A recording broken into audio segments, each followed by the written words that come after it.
No? Not provocative at all, no? No? Okay. You'll see. Thank you very much indeed, John, and thank you to the organisers for inviting me. I'm going to discuss an emerging technique called continuous negative abdominal pressure as a means to recruitment. However, the previous two talks have totally spiraled my ideas of recruitment, so maybe this will have to just be all redone. Myself and colleagues have patent applied for a mechanical ventilation device, but have no other conflicts. And we received research support from the CAHR and an endowed chair in critical care research in Canada. This is the kind of CT scan that you have seen 5 million times during this conference, and it's important that we should, because this is how most of our patients look like, one way or another, who have ARDS, depending on the severity. In a sagittal section, this looks a little different. The focus is, in a sense, caused by the shape of the diaphragm and the abdominal pressure. The abdominal pressure exerts its pressure downward and posteriorly.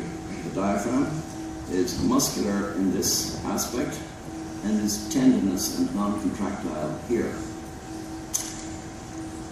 When a patient is being ventilated with a mechanical ventilator and is heavily sedated or paralyzed and is not using their diaphragm, and this does not move. It doesn't move because the weight of the abdominal contents prevents it moving. There's a preferential pathway for ventilation. If you auscultate a patient, you will hear, in this context, the air going in ventrally.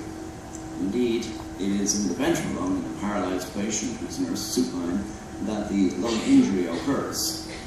That's been demonstrated with PET scanning by Giacomo Bellani and colleagues several years ago.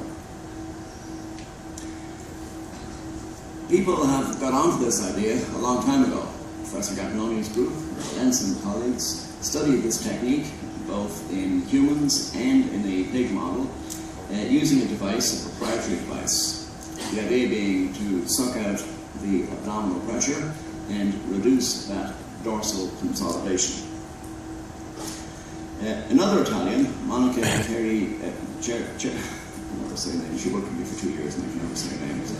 Monica Terry, I'll move on very quickly, it's very good languages.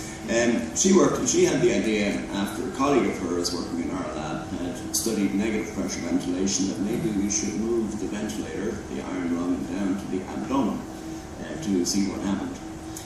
The results were striking. What she found was that in the context of continuous negative abdominal pressure, the presence of that resulted in combination with far better oxygenation. There were problems with this technique. One of them was the model. It's a rodent model, which is more like a neonate than an adult. It's got a very compliant chest wall. And the second issue was we kind of understood the effects, but not the mechanisms. Takeshi Yoshida, who was trained in Japan and trained with Marcelo Amato, is working with us in Toronto for 2 years doing a postdoc. He is a superstar. He has taken on continuous negative abdominal pressure and has endeavoured to determine that indeed it will lower intra-abdominal pressure and will definitely increase dorsal lung recruitment. But more importantly, he sought to understand how this happens so that we may know when we apply it in patients, eventually if we do, in whom it may help and whom it may potentially not work. Of course, if we obtained dorsal lung recruitment and reduced the size of the baby lung, we would expect to minimize ventilator-induced lung injury. This is a photograph of one of the subjects, a pig. The pig's anesthetized, deeply anesthetized and paralyzed, and is ventilated through an ET tube. It's cannulated with intravenous lines, has had saline lavage to induce stable lung injury, and then around the abdomen is an iron lung. Well, it's a plastic lung, but you know, that doesn't sound so good. It's a solid structure, and a negative pressure of -5 is applied. There are 2 experiments that I'll describe. The first experiment concerns animals that have had stable lung injury induced. These animals are studied so that we can understand the effects on gas exchange and lung mechanics. 8 animals were studied. The animals were anesthetized and instrumented. Lung injury was induced with saline lavage and high tidal volume ventilation to a standardized way, and then the animals were recruited. And these animals are recruitable. That's a very important point. So it's easy to talk about recruiting, but sometimes you can't recruit some patients, at least sometimes I can't. But we can always recruit these saline lavaged pigs. After full recruitment to a PEEP of 20 centimeters of water, we then decreased the PEEP and performed full measurements at each time point. Full measurements were esophageal pressure, gas exchange, compliance, etc. And this was repeated down to a PEEP of 4. These steps were undertaken in the presence or the absence of CNAP, and that was randomized. A small specimen, 2 animals had CT scans conducted also. In addition, direct pleural pressures were measured in 4 animals. That's in the ventral and the dorsal lung. That's a complicated thing to do in an injured animal. This is the oxygenation curve in the animals that had PEEP but no CNAP. And as you would entirely expect, when they are maximally recruited, the P-to-F ratio is very high. No rocket science there, and we have a beautiful sigmoid descending curve as the PEEP along the x-axis is reduced. This is what happens when we recruit the animals and apply CNAP, -5 to the abdomen, and then reduce the PEEP from 20 down to 4. You may say, well, I don't buy that. That's just another form of PEEP. Well, probably not. This is the transpulmonary distending pressure. But it's an estimate of the transpulmonary distending pressure because it's the difference between the airway pressure and the esophageal pressure. And the esophageal pressure is close to the dependent lung, but it's not close to the ventral, non-dependent baby lung. We apply -5 to the abdomen, and we detect a consistent level of -2.5 in the esophageal pressure. This is a depiction, in the absence of CNAP, of the effect of transpulmonary pressure on oxygenation. The more the lung is distended, the higher transpulmonary pressure, the better should be the oxygenation. And in general, that's more or less linear. And what we see here, it's a bit of a scatter plot, but it's quite linear. From a high distending pressure down to a low pulmonary distending pressure. Now, when we apply CNAP, if this was the same mechanism, we should see a superimposed curve, just in a different position. But when we apply CNAP, we see a very different shaped curve. It's a straight line, but it's offset. Again, the P-to-F ratio falls as the transpulmonary pressure falls, but in the presence of CNAP, it does so at a much more gradual rate. And this suggests to us that the mechanism of recruitment is not the same as simply adding more PEEP. Here we can see the transpulmonary pressure -5 with PEEP only gives us the PO2 of 100. And here it's 300 in the context of CNAP.